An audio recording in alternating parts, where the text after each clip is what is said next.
Tahukah anda tentang rasuah? Rasuah bermaksud penerimaan atau pemberian suapan sebagai upah atau dorongan untuk seseorang individu kerana melakukan atau tidak melakukan sesuatu perbuatan. Pada 4 Julai 2018, sebuah lakaran sejarah hitam negara bermula apabila bekas Perdana Menteri Malaysia, Datuk Seri Najib Razak, ditangkap dan dituduh di mahkamah atas skandal penyelewengan dana RM42 juta milik SRC International Sdn Bhd. Jadi, pada pendapat kalian, apakah punca-punca berlakunya kes rasuah di Malaysia? Menurut SPRM, terdapat 4 perkara yang menyebabkan berlakunya gejala rasuah.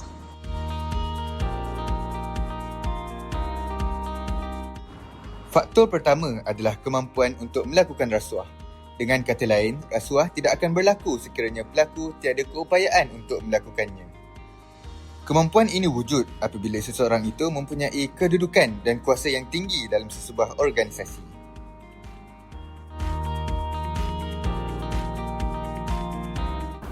Faktor kedua adalah peluang yang ada di depan mata. Seseorang itu cenderung melakukan rasuah apabila beliau melihat jalan untuk melakukannya dengan risiko rendah untuk ditangkap. Peluang wujud kerana kelemahan kawalan dalaman, karenah birokrasi, tiada pemantauan, tiada sistem pengasingan tugas dan penggunaan budi bicara yang luas.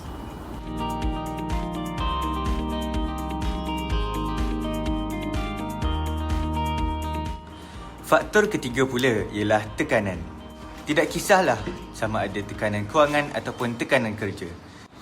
Tekanan kewangan wujud akibat daripada kenaikan kos sara hidup, terutamanya bagi mereka yang mempunyai pelbagai tanggungan seperti isteri dan anak-anak. Tekanan kerja pula boleh berlaku apabila seseorang itu beranggapan bahawa kerja yang mereka lakukan tidak setimpal dengan gaji yang diperolehi.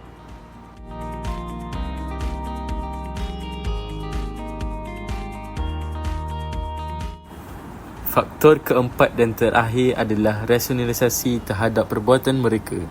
Orang yang melakukan rasuah tidak melihat diri mereka sebagai penjenayah. Sebaliknya, merasakan mereka adalah orang biasa yang jujur tetapi terperangkap dalam keadaan yang salah. Mereka mewajarkan perbuatan salah dengan alasan yang kelihatan logik ataupun rasional. Jadi, kalau anda hendak tahu lebih lanjut, layari portal rasmi SPRM. Artikel rasuah, mengapa masih berlaku? Mahu tahu lebih lanjut tentang rasuah?